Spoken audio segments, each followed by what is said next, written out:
Konnichiwa, une deuxième fois. Konnichiwa. Konnichiwa, c'est bonjour en japonais. Salam alaikum. Allez-y, sans plus. Ok. Merci beaucoup, professeur Zabat. Je voudrais aussi remercier les organisateurs des journées scientifiques et pédagogiques de la physique. Je remercie professeur Missi pour l'invitation et pour tous les gens qui ont participé à l'organisation de ces journées qui, je crois, elles vont être très, très bénéfiques pour les étudiants. Donc, j'espère que je vais répondre à quelques questions. Ou, on a fait de la présentation. J'ai essayé de faire un truc très casual, très, on va dire, détendu, pour essayer de répondre aux questions et aux préoccupations des étudiants. Donc, n'hésitez pas à me poser plein de questions à la fin, je vais faire de mon mieux. Donc, comme le titre l'indique, je n'ai pas toutes les informations qu'il faut pour ce sujet. Mais ça va essayer de faire de mon mieux pour répondre à cette question. Que faire d'un diplôme de physique? Alors, Anna, j'ai fait de l'électronique, comme a été expliqué par le chairman, monsieur professeur Zabat. Mais l'électronique que j'ai faite, elle était beaucoup plus axée sur la physique. J'avais fait instrumentation et donc on avait beaucoup de modules sur la physique. Et avant de parler de que faire d'un diplôme de physique ou avant de parler de mon parcours scientifique et aussi professionnel, je vais essayer d'abord de faire une petite introduction pour remettre les choses dans le contexte. Donc, avant de passer au prochain slide, je voulais juste savoir si le son est bon. Vous m'entendez bien? Excellent, excellent, madame. Ok, ça marche. Donc, je vais faire une petite introduction, juste la localisation géographique. Donc, je suis au sud du Japon, dans la ville de Fukuoka, qui est dans l'île de Kyushu, qui est l'île qui est vraiment au sud du Japon. C'est une grande île qui maintenant commence à devenir très, très connue parce qu'il y a beaucoup d'intérêt de délocaliser un peu les universités, la recherche, l'industrie. Elle est focalisée beaucoup plus à Tokyo, dans la région de Tokyo-Osaka. Mais maintenant, ils essayent d'aller vers le sud parce que c'est une région qui est très, très belle, comme vous pouvez le voir ici. Il y a moins de séismes. Et du coup, c'est très stable pour fonder une industrie. Et le campus dans lequel je travaille, c'est Ito Campus. Là, vous avez ici une photo. C'est l'université de Kyushu. C'est la plus grande université de l'île de Kyushu. Elle est classée 4e université au Japon et elle a été fondée en 1903 et elle recueille environ 18 000 étudiants. Donc voilà, je vais passer à mon parcours scientifique, ou après professionnel, recherche et aussi entreprise. Donc moi j'ai eu mon ingénieur en électronique après l'obtention de mon bac en Algérie à l'Université des sciences de la technologie d'Oran, USTO, l'université USTO Mohamed Boudiaf. Donc, j'ai eu mon diplôme d'électronique, qui m'a goûté comme électronique, c'était instrumentation. Donc, on faisait beaucoup de physique pour comprendre comment fonctionnent les instruments. Donc, on a les cours à les phénomènes physiques et tout. Donc, après, quand j'ai eu mon ingénieur électronique, je voulais faire de la recherche en Algérie. Donc, je suis restée à l'USTO, j'ai passé le concours de magistère. Et entre-temps, j'étais tuteur en mathématiques, donc j'ai enseigné les maths de 2005 à 2006. J'ai commencé à faire de la recherche, mais au début, ça s'est bien passé. Il n'y avait que de la théorie et à un moment donné, il fallait que je fasse de l'expérimental. On m'a caché dans le laboratoire ce qu'il fallait. Mais j'ai continué quand même à faire de la modélisation, de la simulation, parce que c'est des outils qui sont très, très importants dans la physique. Pour des raisons personnelles, je suis allée travailler chez Samsung en tant qu'ingénieur et manager du service après-vente.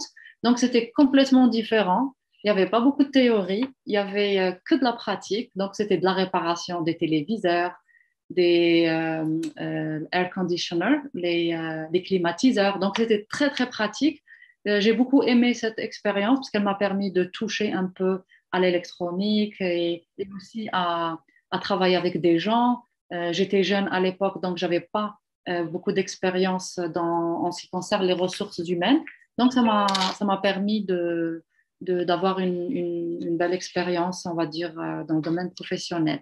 Et après 3 années, j'ai senti comme une saturation ou qui m'a coûté dire la recherche. Je me suis dit, bon, j'ai essayé de faire un peu d'argent de côté parce que واحد qui يروح يقرا في l'étranger, il y a un petit, surtout le mettre une bourse, il faut penser à avoir un peu d'économie, un peu d'argent parce que si vous allez dans un pays اللي تقراو فيه وخاصكم تخدموا vous n'allez pas trop vous concentrer sur vos études.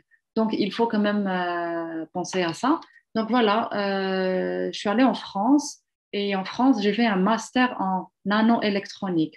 Donc, master en nanoélectronique, c'était pratiquement que de la physique. Donc, c'était de la mécanique quantique, c'était du magnétisme, c'était beaucoup plus physique. Donc, j'ai travaillé très, très dur durant mon master recherche pour avoir une bourse doctorale. Et donc, j'ai été major de promo et j'ai eu une bourse doctorale. Ce qui est bien, c'est que si vous travaillez bien, vous allez avoir le choix de choisir les bourses doctorales. Donc, il y avait des bourses ministérielles, il y avait des bourses industrielles. Moi, j'ai choisi une bourse qui était entre l'académie et l'industrie. Donc, c'était une bourse qui regroupait des laboratoires français et des industriels français pour essayer de faire un prototype. Donc ça, c'était très intéressant. Le sujet de la thèse, c'était les cellules solaires organiques. Donc organique, juste pour dire que c'est des molécules à base de carbone et d'hydrogène. L'organique, c'est un peu ce que composent les êtres humains. La matière, c'est de l'organique. C'est de l'organique. Donc, l'intérêt de cette électronique, c'est d'avoir la flexibilité, la transparence. C'est des choses qu'on ne peut pas faire avec, par exemple, le silicium. Donc, c'était une électronique nouvelle, c'était vraiment le grand boom et on va dire que c'était un sujet qui était très, très à la mode. Donc, j'ai fait ma thèse, j'ai fini la thèse après 3 ans et pendant la thèse, j'ai aussi enseigné parce que si vous voulez avoir une carrière académique, vous pouvez enseigner pour préparer. Donc, Anna, je n'étais pas sûre. Est-ce qu'on dit académique? Est-ce qu'on dit industriel? Je me suis dit, je vais essayer de faire tout ce qui est possible de faire pendant ma thèse pour me former. Ou je choisirai. Et donc, voilà. Et quand j'ai eu ma thèse, la recherche en France, ça sature un peu. Il y a beaucoup de chercheurs, il y a très peu de travail. كامل الناس يحبوا يروحوا l'université, il n'y a pas beaucoup de postes à l'université, la concurrence elle est très très rude. Donc Anna, j'avais pas envie de passer par toutes ces choses-là. Je me suis dit je vais aller نروح لبلاد واحدة أخرى باش نتعلم حاجة جديدة ولا pour élargir mes horizons. Donc j'ai choisi le Japon. Pourquoi le Japon? Parce que le Japon هو يتعد c'est-à-dire c'est un géant dans l'électronique, il y a beaucoup de choses qui se font où les innovations vite fait. Bien sûr, les États-Unis, pareil, mais c'est différent, les approches sont différentes. Donc, moi, j'étais très curieuse aussi culturellement par rapport au Japon, donc j'ai choisi le Japon. Mon post-doctorat. Donc, le post-doctorat, vous allez faire de la recherche après votre thèse. Vous ne pouvez pas être chercheur directement, mais vous allez faire un post-doc qui va vous permettre d'entrer dans la recherche. Donc, c'est comme un long stage, on va dire. Et donc, ça a duré 3 ans. J'ai travaillé sur les OLED. Donc, je vais expliquer après la différence entre c'est quoi une cellule solaire organique, c'est quoi une OLED, et aussi sur les lasers organiques. Donc, laser organique, c'est vraiment un domaine qui est très, très nouveau. Et on avait travaillé pendant mon postdoc sur les lasers organiques. On a eu pas mal de brevets. Et à l'issue de la réussite de ce projet, on a décidé de fonder une start-up, utiliser ces brevets-là pour ouvrir une start-up qui va développer ces lasers organiques et essayer de faire des produits qui seront sur le marché. Donc, durant ce postdoc, ça a été une expérience très, très enrichissante. parce que je n'étais pas juste au Japon, mais je voyageais beaucoup vers la Chine, l'Australie et l'Angleterre, où je faisais des séjours scientifiques. Ça veut dire les expériences, j'allais en Australie ou là en Angleterre pour les faire, parce que comme c'est un domaine qui est nouveau, on n'avait pas beaucoup on avait pas mal d'équipements, mais on a toujours besoin d'autres compétences. Donc voilà. Donc, Hada, c'est le résumé. Maintenant, je vais juste montrer le outline de la présentation. Pardon. Voilà. Donc, le outline de ma présentation, pardon, il y a de l'anglais et du français. J'ai juste loupé la traduction. Donc, Hanaya, je vais essayer de répondre à la question que faire avec un diplôme de physique à travers deux points. Le premier point, je vais parler de la physique et les chevauchements avec les autres domaines. Parce que la physique, elle est très, très intéressante, mais à mon avis, la physique, elle est utilisée dans plein d'autres domaines. Je trouve que c'est très, très important d'aller voir ce qu'on peut faire avec la physique en la chevauchant avec d'autres matières. Donc, en anglais, ils appellent ça le crossfield, et c'est vraiment quelque chose qui est très à la mode, parce que maintenant, les physiciens, ils travaillent à la jiha, les chimistes à la jiha, mais si on collabore avec d'autres domaines, on peut améliorer beaucoup le domaine de la physique, surtout en ce qui concerne les débouchés, ou bien quand on veut, par exemple, fabriquer un produit, un prototype. Des fois, par exemple, si on veut fabriquer un robot, on a besoin de plein de compétences. Il faut de la physique, il faut de la chimie, il faut des capteurs, il faut de l'optique. Donc, je vais parler dans ce sens-là. Et après, je vais parler de mon expérience à travers ce deuxième point, qui est un cas particulier du premier point. C'est quand la physique, la chimie organique et l'électronique se rencontrent. Donc, à travers ça, je vais parler un peu plus de mon expérience personnelle. Donc, allons-y pour la première question qui est domaine de la physique et chevauchement avec les autres domaines. Avant d'attaquer mon talk, je vais juste parler du domaine majeur de la physique. Donc là, j'ai beaucoup aimé cette classification que j'ai retrouvée sur Wikipédia. Ici, on voit les domaines majeurs de la physique. Donc, on étudie des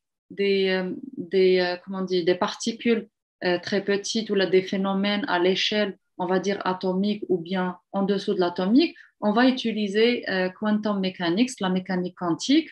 Alors, si on est en dessus de la vitesse de la lumière, ça va être la mécanique quantique. Si on se rapproche de la vitesse de lumière, ça sera quantum field theory, donc la théorie des champs quantiques. Par contre, si le hajm yikbar, à ce moment-là, et on est à des vitesses qui sont inférieures à la vitesse de la lumière, on étudie la mécanique classique, donc la mécanique newtonienne et tout. Après, si cette vitesse devient comparable à la vitesse de la lumière, là, on est dans la mécanique relativiste. Donc, moi, j'ai beaucoup plus travaillé dans la mécanique classique et dans la mécanique quantique. Donc, les deux points ici, relativiste, quantum field theory, j'ai fait quelques cours, mais je ne me suis pas du tout approfondie dans ces domaines-là parce que, voilà, c'est des domaines à part entière et des spécialisations. Donc, Néa, la première classification, elle était très générale. Ici, on va voir les branches de la physique. Donc, dans la physique classique, on va voir de la mécanique, la thermodynamique, l'optique, l'électricité et le magnétisme, l'acoustique, l'astrophysique, la relativité, etc. Après, il y a ce qu'on appelle la physique moderne. La physique moderne qui devient de plus en plus intéressante parce qu'il y a pas mal d'applications, pas mal d'emplois qui se créent à partir de cette physique-là. Bien sûr, c'est pas dans tous les pays. Il faut faire attention. On peut, par exemple, dans certains pays, il va y avoir des laboratoires de recherche, il va y avoir une industrie, il va y avoir de la demande. Mais il y a d'autres pays, par exemple, où ils ne vont pas avoir beaucoup de spécialités de la physique parce qu'eux, ils vont s'intéresser beaucoup plus à d'autres physiques. Par exemple, si vous prenez maintenant, tous les pays font la transition énergétique, donc ils passent du nucléaire aux énergies renouvelables. Donc, il va y avoir beaucoup plus, bien sûr, de formation dans les énergies renouvelables plutôt que dans la physique nucléaire. OK, donc, que faire d'un diplôme de physique? Donc, ici, j'ai repris ce graphique de ce site-là qui est assez intéressant. Je crois que là, c'est américain. Donc, ici, on peut voir qu'est-ce qu'on peut faire avec un diplôme de physique. Donc, avec un diplôme de physique, 20%, 20% des chances, 20%, on va faire du business, 13% de la finance, 11% de l'éducation. Ça veut dire que la physique, ça va être 11%. Et après, 10% ici en vert, ça va être de la production, manufacturing, donc des industries qui vont fabriquer on va dire, des afficheurs électroniques parce que bien sûr, il va y avoir de la physique ou bien si vous faites dans les énergies, ça va être de l'énergie renouvelable, du nucléaire, etc. Et après, vous avez un petit pourcentage qui est divisé entre IT et le tourisme, la santé, hôtel et restauration, transport, R&D. Donc, R&D, ça va être recherche et développement dans le domaine industriel, etc. Donc, vous allez, ici, ce qui est intéressant, c'est que tous les physiciens ne vont pas tous devenir des professeurs. Il y a vraiment d'autres domaines, d'autres choses à faire. Et vous allez me dire, business ou la finance, comment un physicien peut débarquer là? Donc, et là, je vais répondre par un truc, c'est le chevauchement des domaines. Il faudrait, par exemple, ici, je donne un exemple, quand la physique, la chimie et la biologie se rencontrent. Par exemple, dans la chimie, vous allez avoir, par exemple, dans le domaine industriel, vous allez avoir oil and gas, vous allez avoir les voitures, vous allez avoir les verres intelligents, etc. Vous allez avoir des produits chimiques pour l'agriculture, pour tout ce qui est agroalimentaire. Et à la fois, vous allez voir qu'entre la chimie et la biologie, il y a des chevauchements. Parce que les chimistes qui vont fabriquer, par exemple, des produits pour l'agroalimentaire, ces produits-là, il faudrait quand même les analyser, voir l'impact que ça va être, par exemple, dans le corps humain, ou là, si on est dans l'agriculture, il faut voir aussi l'impact que va être sur les plantes ou là, sur autre chose. Donc, la chimie a besoin de biologie, aussi de la physique. Pourquoi? Parce que avec la physique, on peut caractériser, on peut analyser et on peut aussi faire de la modélisation. Donc là, je peux dire aussi les mathématiques, mais en général, la majorité des cas, les maths, elles sont intimement liées à la physique. Donc ici, vous allez voir qu'il y a un chevauchement de matière. C'est-à-dire un physicien, il ne va pas se dire je vais étudier que la physique. Bien sûr, pour un premier diplôme, vous allez vous consacrer à la physique, vous allez étudier la physique, mais après, faites des stages des stages dans une entreprise, je ne sais pas, d'agroalimentaire ou là dans une entreprise de chimie. Et croyez-moi, vous allez voir qu'ils ont besoin d'un chimiste, ils ont besoin d'un physicien. Si vous allez dans une boîte de chimie, vous allez voir qu'ils ont besoin d'un physicien parce que vous allez apporter quelque chose de nouveau. Vous allez apporter, par exemple, vos connaissances en modélisation, en simulation, parce que vous allez, durant votre diplôme de physique, vous allez faire de la physique, vous avez des phénomènes physiques, mais pour les expliquer, souvent, on va faire de la modélisation ou de la caractérisation. Donc, et ça, si on regarde un peu maintenant, qu'est-ce qui drive quels sont les méga drivers, vous allez voir que c'est les changements climatiques, la transition énergétique, la population et la longévité et le challenge des ressources.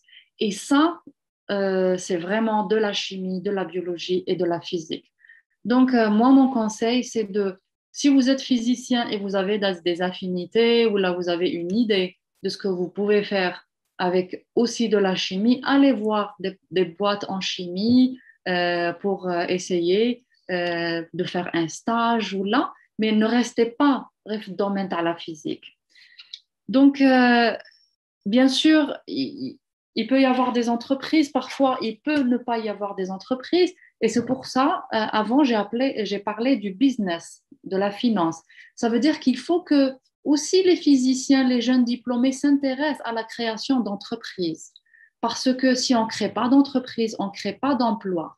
Si on fait de la physique et on va juste faire un parcours académique, tout le monde ne peut pas faire le parcours académique parce que mais les étudiants des professeurs, ça veut dire que tout le monde va devenir professeur. Donc, il faudrait à un moment donné penser à faire autre chose, à faire les choses autrement et aussi à avoir sa propre entreprise.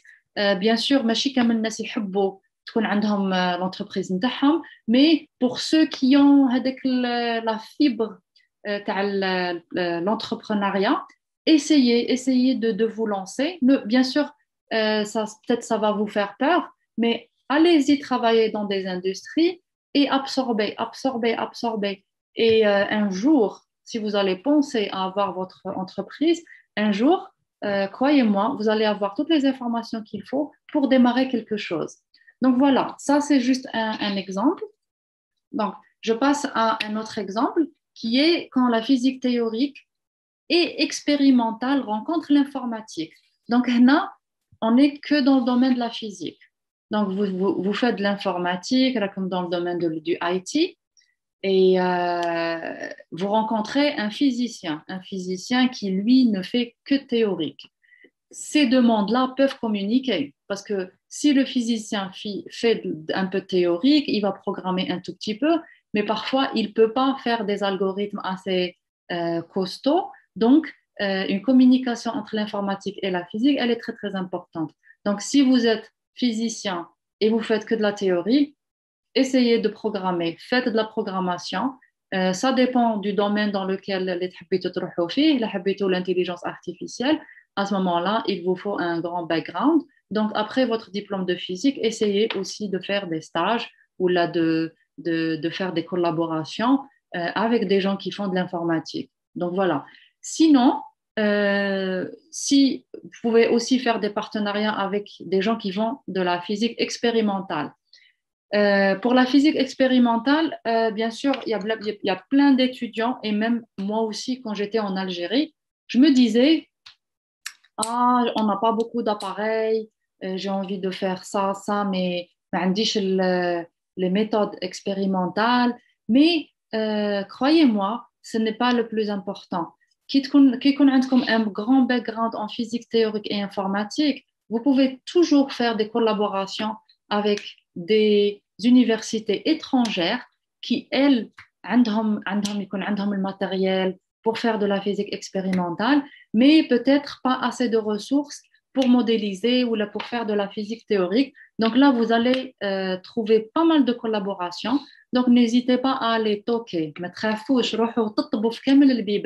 Demandez des collaborations, c'est-à-dire montrer votre proposition. N'y allez pas, ou on a besoin d'une collaboration et c'est tout. Non, exposez votre projet, c'est-à-dire dire un proposal, un projet de recherche. Voilà ce que je peux faire. Ça se chevauche un peu avec votre laboratoire. J'ai vu que vous faisiez ce genre d'expérience. Donc, je m'occuperai que de la physique théorique ou de la modélisation. Et vous allez voir que ça va vous ouvrir beaucoup de portes. Donc ça peut concerner le nucléaire, les matériaux de façon générale, les télécommunications, l'optique, l'acoustique, le biomédical et même les banques et la finance. Parce que maintenant, pour les systèmes de sécurité, par exemple dans les banques, ils ont besoin d'algorithmes super compliqués. وين خاص يكون كاين l'aléatoire, le côté aléatoire. Ou les phénomènes physiques, on a pas mal de phénomènes physiques qui sont aléatoires. Et donc, on peut s'inspirer à partir de ces phénomènes-là et dérouler des algorithmes qui sont super forts, super importants pour, par exemple, les banques. Donc voilà, donc ça c'est la première partie, l'IA, on va dire culture générale dans la physique, qu'est-ce qu'on peut faire avec la physique, quels sont les domaines qu'on peut toucher. Personnellement, j'ai fait une petite recherche pour faire cette présentation parce que j'ai trouvé la question très très intéressante quand le professeur Missi m'avait contacté, m'avait posé cette question. Je me suis dit, tiens, c'est quelque chose de très, très important parce que mes études qui comptent l'Algérie, je me suis dit, qu'est-ce que je vais faire? Est-ce que nous allons à l'industrie? Est-ce que nous allons faire la recherche ou dire un parcours académique? Donc, je suis passée par cette phase-là où je me suis retrouvée à faire plein de choses. Je me disperse, mais au final, non. C'est-à-dire, on peut se disperser en gardant le cap. Dispersez-vous, le cap. Donc ça m'a permis de toujours me focaliser. Je vais faire un peu de physique, un peu d'électronique, de la nano-électronique. Mais moi, qu'est-ce que j'ai envie de faire? Moi, j'avais envie de faire une électronique nouvelle parce que l'électronique, silicon, silicium, c'était l'électronique des années 50. Maintenant, avec la miniaturisation, nous avons des composants très petits, mais on n'arrive pas à faire encore très très petit parce que qu'il y a la mécanique quantique qui vient. Donc, j'ai vu qu'il faudrait un background dans la physique. Et après ça, j'ai vu qu'il fallait aussi un background dans la chimie. Et ça va être la deuxième partie de mon talk. Donc, la deuxième partie, c'est quand la physique, la chimie organique et l'électronique se rencontrent. Et là, c'est mon expérience. Et là, je vais parler en détail parce que c'est des trucs, c'est des frustrations, mais ça a été très, très bénéfique. Et on va voir à travers. Il y a un petit bip qui me perturbe. Attendez, je vais juste regarder s'il y a un petit. Voilà. OK. Donc, Samhouli, il y avait juste un petit bip qui dérangeait. Donc, voilà. Là, quand la physique, l'électronique et la chimie organique se rencontrent, je ne sais pas, ou se mot l'électronique organique.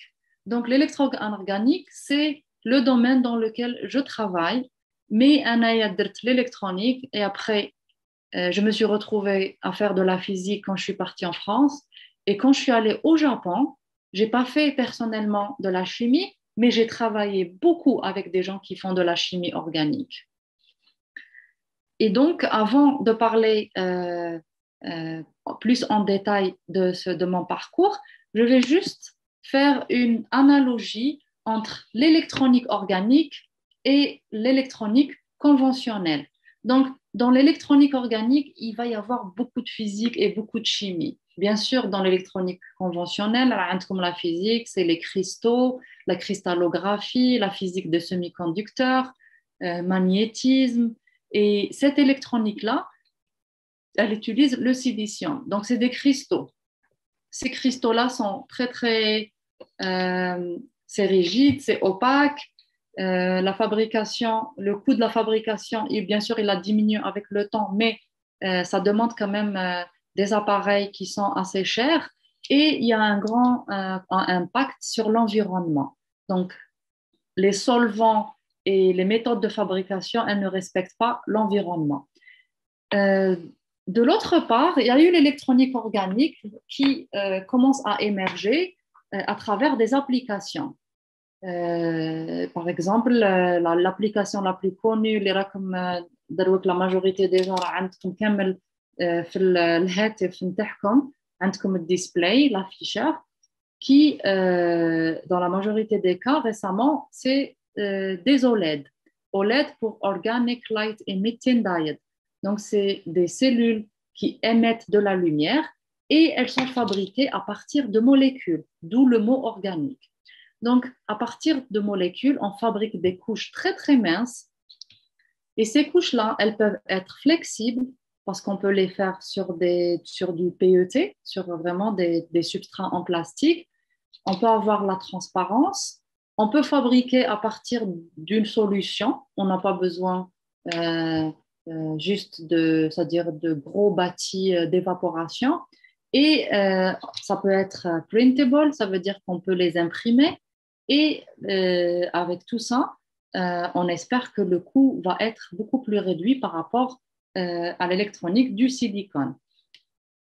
Donc, l'électronique organique, c'est quoi? C'est des molécules. On prend ces molécules, c'est comme des Legos. Vous prenez des molécules et vous collez ces molécules-là. Quand vous allez les coller, bien sûr avec de la chimie organique, mais c'est plus les gens qui font de la chimie organique, ils vont fabriquer des grandes molécules qui peuvent émettre dans le rouge, donc la lumière qui va être émise par la molécule quand vous l'excitez optiquement ou électriquement, vous allez voir le rouge, le vert, le bleu, etc. Et là, vous allez avoir une multitude de semi-conducteurs. Donc, semi-conducteur, c'est un matériau qui peut être conducteur, qui entre le conducteur et l'isolant. Donc, vous pouvez avoir des matériaux fluorescents qu'on va utiliser dans les afficheurs. Vous allez avoir des matériaux qui absorbent, qui transportent l'électricité. Et vous pouvez aussi faire du machine learning parce qu'il y a de grandes possibilités de faire des molécules diverses. Donc, vous pouvez faire du machine learning pour prédire le design moléculaire. Donc, ces matériaux-là, par exemple organiques, on va les trouver dans les OLED, dans les grands afficheurs électroniques ou juste les afficheurs de vos portables. Vous pouvez faire des sensors, des capteurs et des transistors, des mémoires et des cellules solaires organiques. Donc, un physicien peut travailler dans tous ces domaines-là.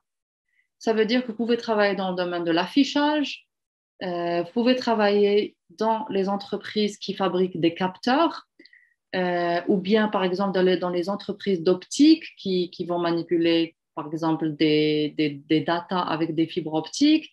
Vous pouvez aussi travailler dans le domaine des semi-conducteurs de façon très large, donc transistors, mémoire, etc. Et voilà, c'est tout ce que je voulais dire.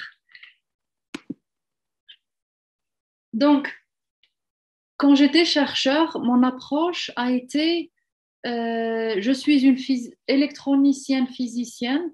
Quand je suis allée en France, le parcours terricain beaucoup plus axé sur la physique et c'était la caractérisation des matériaux. Ça veut dire vous prenez un matériau, vous le caractérisez.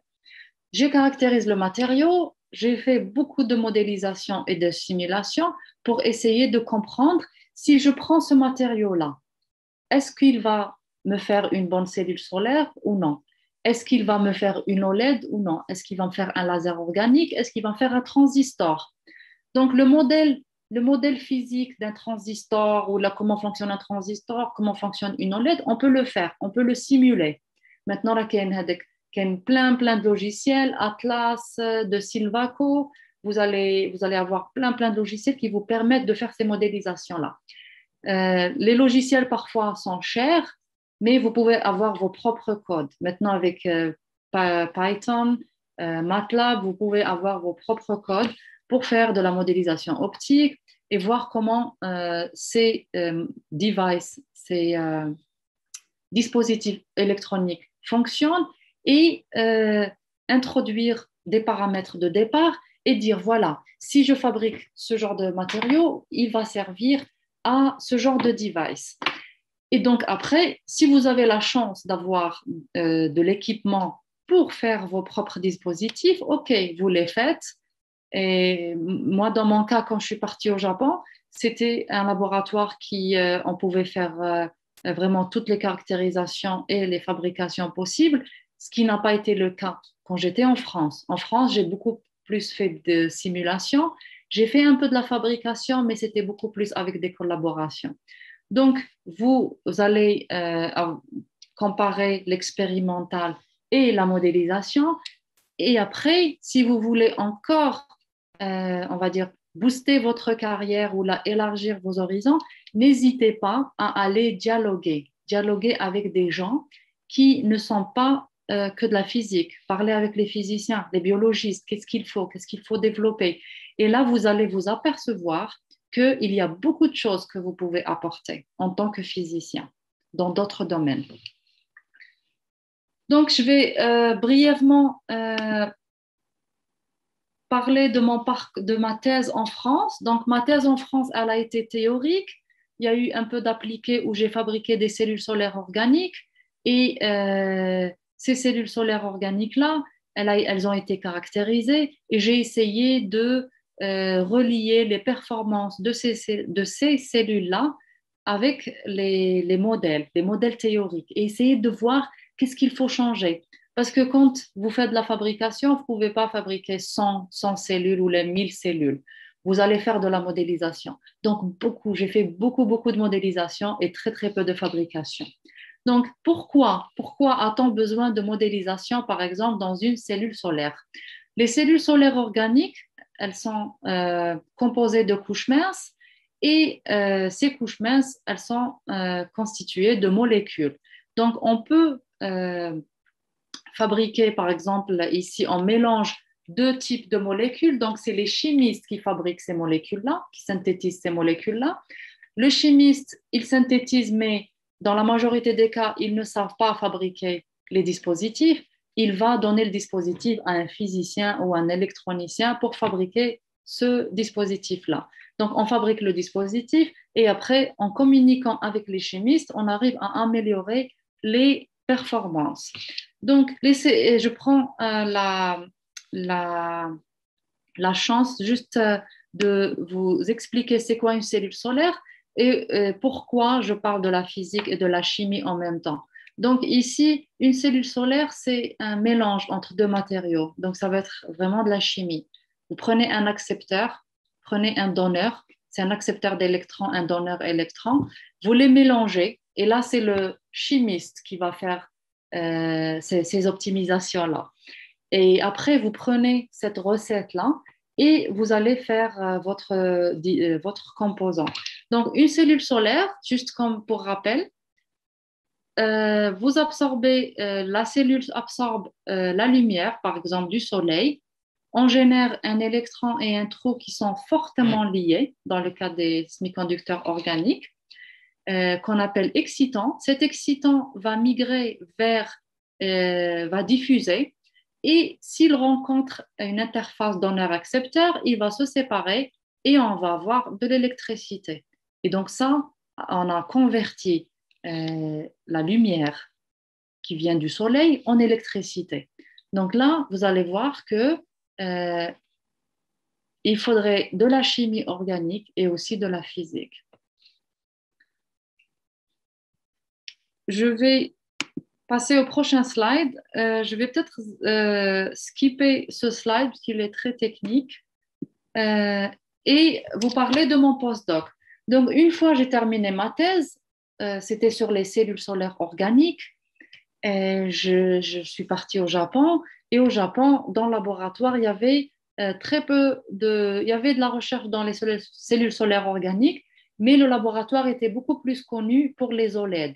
Et donc, je me suis intéressée aux OLED et c'était vraiment le phénomène inverse. Donc, j'ai lu qu'il faut être aussi autodidacte. Ça veut dire, vous êtes dans un domaine. Si vous allez approcher un autre domaine, ما خصش تقولوا هذا واعر عليا ولا ماشي spécialité تاعي. Il faut jamais dire ça. Si vous sentez qu'il y a لا تحسوا باللي راه كاين des choses communes, des choses qui se ressemblent, essayez de jeter un coup d'œil, lisez et vous allez sentir est-ce que vous pouvez le faire ou là vous pouvez pas le faire. بصح من البداية se dire non, c'est pas mon domaine, ça c'est pas bien. Donc j'ai étudié les OLED, j'ai trouvé qu'elles étaient très proches des cellules solaires organiques et vous allez voir après pourquoi. J'ai fait aussi des transistors avec des molécules, on va dire, organiques. Et après, j'ai fait des lasers organiques. Alors moi, durant c'est-à-dire كي قريت في الانجينيورا ولا في فرنسا ما قريتش على اللازر كامل نعرف اللازر هكا d'une façon vraiment générale, inversion de population, Einstein, c'était vraiment des généralités. Qui بديت هذا البروجي تاع اللازر j'ai juste acheté un bouquin, قريت هذاك البouquin تاع اللازر, j'ai essayé de regarder de la documentation sur Internet, sur YouTube. Il y a plein de plateformes, des gens qui vont du MIT ou là, des universités françaises qui vont donner des cours sur les lasers. Donc, j'ai essayé peut-être une semaine à m'intéresser au laser et j'ai trouvé que c'était très passionnant et ce n'était pas un domaine qui était très loin de ce que je faisais. Donc, قلت هذا راه قريب la physique, قريب l'électronique et c'est un domaine nouveau. Donc, c'est bien aussi de toujours être avec la dynamique d'apprendre quelque chose de nouveau, essayer quelque chose de nouveau. لكن هذا الدومين ما عجبنيش خصني نشوف حاجة qui se chevauche un peu, donc il ne faut pas avoir peur.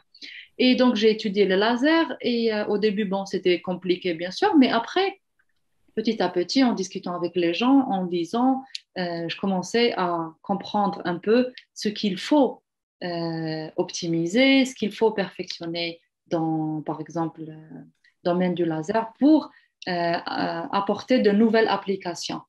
Et là, je vais raconter après comment j'ai rencontré le business, comment j'ai essayé une petite pas reconversion, mais en faisant de la recherche, je m'intéresse aussi au business. Au début, le business كان يبان لي un domaine بعيد عليا. Je préfère être dans la recherche, mais j'ai découvert des choses très très intéressantes et je me suis dit pourquoi pas, essayons et on verra. Donc, mon postdoc, il a duré 3 ans. Donc, j'ai travaillé dans le laboratoire du professeur Chihaya Adachi. C'est l'inventeur de ce qu'on appelle les TIADF OLED. Il est très, très connu dans le domaine des OLED. Et juste pour vous dire l'anecdote, quand j'étais en France, j'ai écrit un mail. C'était un professeur très connu dans le domaine des OLED parce que je ne connaissais pas le domaine des OLED.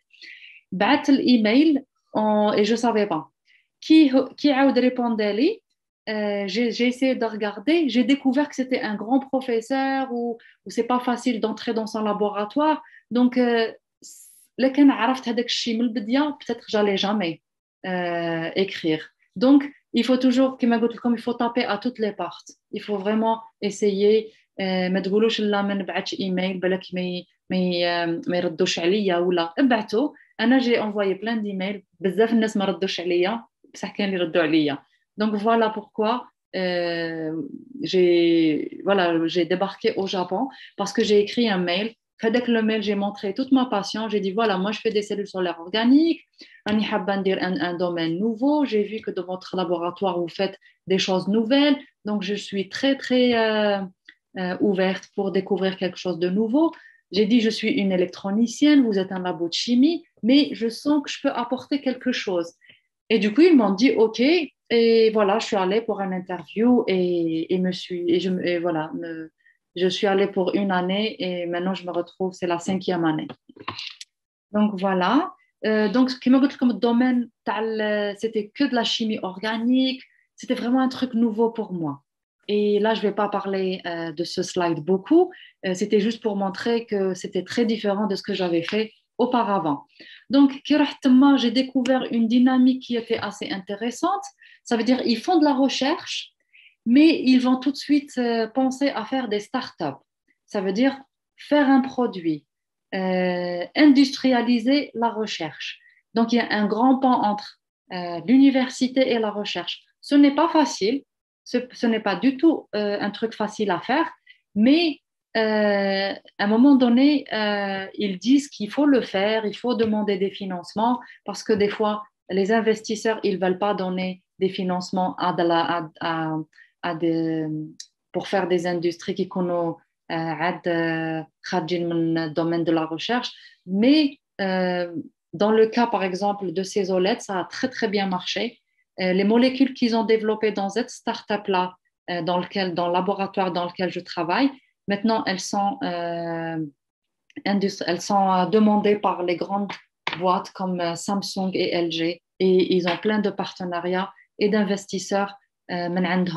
Donc, il y a des domaines qui paraissent très, très fondamentaux, mais l'application, il faut juste faire le lien entre la chimie, la physique, la recherche et l'industrie. Il faut faire beaucoup, beaucoup de liens. Donc, voilà. Le slide HEDA, juste pour parler de l'OLED, avant de passer au laser, je vais juste expliquer c'est quoi l'OLED. Tout à l'heure, on avait vu la cellule solaire organique, on absorbe la lumière et on crée de l'électricité. L'OLED, non, c'est-à-dire l'afficheur de votre téléviseur ou votre portable. Maintenant, dans les derniers smartphones, vous avez des afficheurs OLED. Dans l'OLED, vous allez appliquer de l'électricité à travers la batterie et vous allez générer de la lumière. Donc, comment est-ce possible? Vous intégrez des charges, vous allez polariser. Donc, ça, c'est le travail de l'électronicien. L'électronicien, il va faire attention aux contacts, des choses comme ça. Et vous allez polariser, injecter des charges positives, des charges négatives. Les deux charges positives et négatives vont se rencontrer. Quand elles vont se rencontrer, elles vont se recombiner. Lorsqu'elles se recombinent, elles donnent de la lumière. Et selon les matériaux que vous utilisez, le rouge, le vert, le bleu, vous allez avoir des couleurs différentes. Et donc, après, la lumière, elle va subir des réflexions multiples et après, elle va être, on dit outcoupled en anglais, elle va être couplée à l'extérieur et vous allez voir ici le device qui émet une lumière bleue. Donc ici, on a 25% de rendement, mais maintenant, on travaille dur pour augmenter ce rendement-là. Dans le laboratoire dans lequel j'ai travaillé, ils ont déjà battu la limite théorique et on peut avoir un rendement quantique interne de 100%. Après ça, ils se sont dit, on veut développer une nouvelle technologie qui est les lasers. Parce que l'OLED, elle émet une lumière cohérente. Donc là, c'est le physicien. Le physicien comprend c'est quoi la cohérence. Et donc, émet une lumière cohérente. La lumière, pardon, elle est incohérente. Qu'est-ce qu'il faut faire pour la rendre cohérente? Il faut fabriquer des lasers. Donc, le physicien connaît la physique des lasers. Donc, un physicien peut aussi travailler dans le domaine des OLED et apporter des choses nouvelles. Et donc, là, j'ai essayé, après les OLED, j'ai étudié les lasers et travaillé dans un projet. On a fini par avoir plein de brevets. Enfin, une dizaine de brevets. Pour moi, c'était beaucoup, mais pour certains, peut-être, c'est pas grand-chose. Mais à partir de ces brevets, on a créé une start-up qui s'appelle Koalatech. Donc, Koalatech, c'est la start-up, je suis cofondatrice, donc on est 4 associés. Le professeur Adachi Chihaya, qui était mon ex-superviseur durant mon postdoc, donc avec 2 autres collègues, on a cofondé Koalatech et en même temps, je travaille toujours dans la recherche, dans l'université. On va dire j'ai 10% de mon temps à l'université et 90% dans la start-up. Mais on travaille dans la start-up, mais il n'y a pas que le business ou l'industrie. Il y a aussi la recherche et le développement. Parce que si on veut créer quelque chose de nouveau, avoir des brevets et créer des applications nouvelles, il y a pas mal de choses à apprendre de la recherche. Donc, dans Koalatech, je travaille, comme je suis à business, et beaucoup de recherche. Pourquoi? Parce que si on veut fabriquer des dispositifs et aller faire des applications, par exemple dans la reconnaissance faciale, maintenant vous avez des téléphones, en face de votre visage, vous pouvez déverrouiller votre téléphone. Pourquoi? Parce qu'il y a un laser infrarouge. Avec le laser infrarouge, il y a de la physique derrière, il y a beaucoup de physique. L'électronicien tout seul ne peut pas faire tout. Donc, il faut de la physique, de la chimie et de l'électronique. aussi de l'informatique. Encore, il y a un autre domaine qui est le IR, VR, MR, les Augmented Reality, Virtual Reality, Mixed Reality. Là aussi, il faut faire des afficheurs très, très, très petits. Et pour faire des afficheurs très, très petits, il faudrait que les pixels soient très, très petits. Et maintenant, les gens, il y a les grandes entreprises, ils veulent des pixels de l'ordre du nanomètre. Ça veut dire que là, vous commencez à sentir comment dire, les phénomènes quantiques. Donc, les gens qui font, par exemple, la mécanique quantique, si vous êtes que dans la théorie, OK, il n'y a pas de souci, mais n'oubliez pas que vous pouvez aller vers des applications qui demandent ces choses-là. Donc, high integration, l'intégration. Dans l'électronique, si on veut intégrer beaucoup, beaucoup de dispositifs dans une petite surface, on a besoin de gens qui font de la mécanique quantique. Et après, vous allez avoir d'autres applications, par exemple ici, les capteurs biologiques, par exemple à travers l'ADN ou à travers de quelques protéines. Donc là, vous allez aussi avoir besoin d'étudier, pas d'étudier, mais d'avoir des idées sur le domaine biologique. Donc, Anna, c'est un domaine que je n'ai pas encore touché, la biologie, mais c'est quelque chose qui m'intéresse beaucoup parce que c'est vraiment le truc du futur. Dans le futur, le monde veut que les cités soient intelligentes. Qui dit intelligente dit connectée. Tous les objets sont connectés. Pour avoir des objets connectés, il faut de l'optique, de l'acoustique, de la mécanique quantique, de l'électronique. Donc, essayez de voir les applications qui vous intéressent ou qui vous font rêver et faites une approche un peu approche un physicien qui fait en tant que physicien tu peux développer ou là tu peux faire un truc. Donc je suis vraiment désolée, je crois que j'ai runné overtime, mais un dernier slide. Le dernier slide اللي هو حبيت نقول فيه باللي n'ayez pas peur de faire des parcours en zigzag. Moi, personnellement, j'avais peur au début, mais j'ai fait de la recherche en optoélectronique quand j'étais à l'USTO. Après, je suis allée travailler dans le secteur privé. Et là, j'ai fait plus du management et de la maintenance électronique. Ça veut dire que j'ai réparé. Je réparais un téléviseur, je réparais des trucs comme ça. Et après, je suis allée en France, j'ai fait de la recherche en nanoélectronique. Après, j'ai fait de la recherche en électronique organique. C'était nouveau pour moi.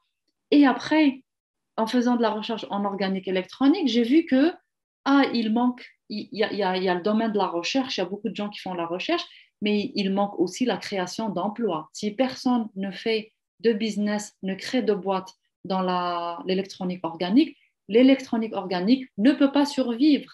Et donc, j'ai décidé d'être impliquée dans les deux, dans le business et aussi dans la recherche, à travers R&D, qui est recherche et développement. Donc, si vous aimez la recherche, n'ayez pas peur parce que vous allez faire beaucoup de recherche dans les startups. Donc, voilà, pour finir, un autre slide j'ai juste regardé quelques statistiques qui ont été faites aux États-Unis. Quels sont les facteurs de réussite professionnelle pour les physiciens titulaires d'un doctorat? Alors, d'un doctorat ou pas, ça peut être une licence, ça peut être un master. Les statistiques sur 1400 répondants, il y a eu 47 thèmes qui ont été identifiés. Quand on pose la question qu'est-ce qui vous a aidé à réussir dans votre carrière jusqu'à présent, ça va être en dehors c'est-à-dire en dehors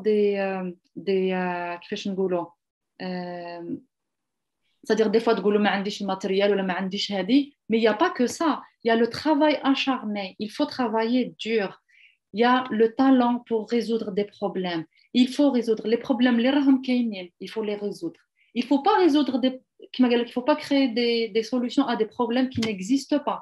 Les problèmes les راهم عندنا دروك, par exemple l'agroalimentaire, par exemple je sais pas l'agriculture, il y a pas mal de domaines qu'on peut attaquer en faisant de la physique. On peut faire du nucléaire, bien sûr, mais si on n'a pas une industrie du nucléaire derrière qui va recruter ces gens-là, on ne peut pas continuer. Et on sait que le nucléaire n'a pas beaucoup de futur. Donc, on va plus vers les énergies renouvelables. Donc, essayez de vous adapter, essayez de voir un peu ce qui se fait et aller de l'avant.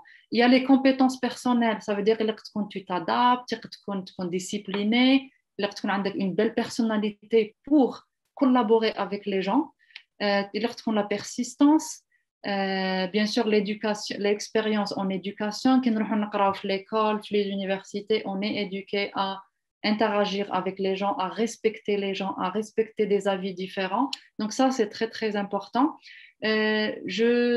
J'insiste aussi sur les mentors solidaires.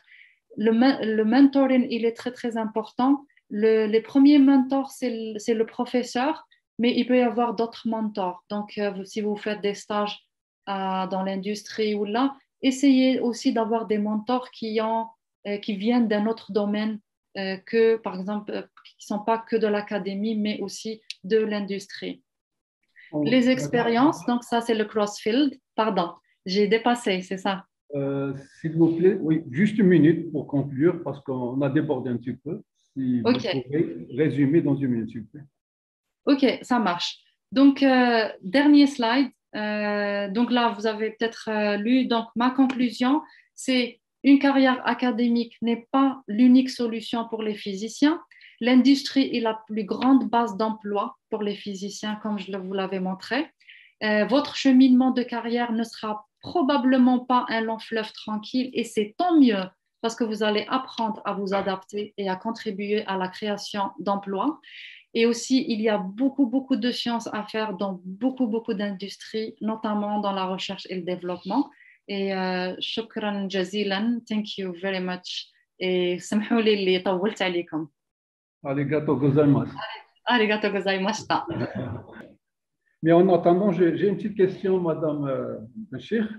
Donc, vu votre expérience entre l'Algérie, la France et le Japon, la différence notable, principale, dans le domaine de la recherche, spécialement en physique, d'après votre expérience personnelle.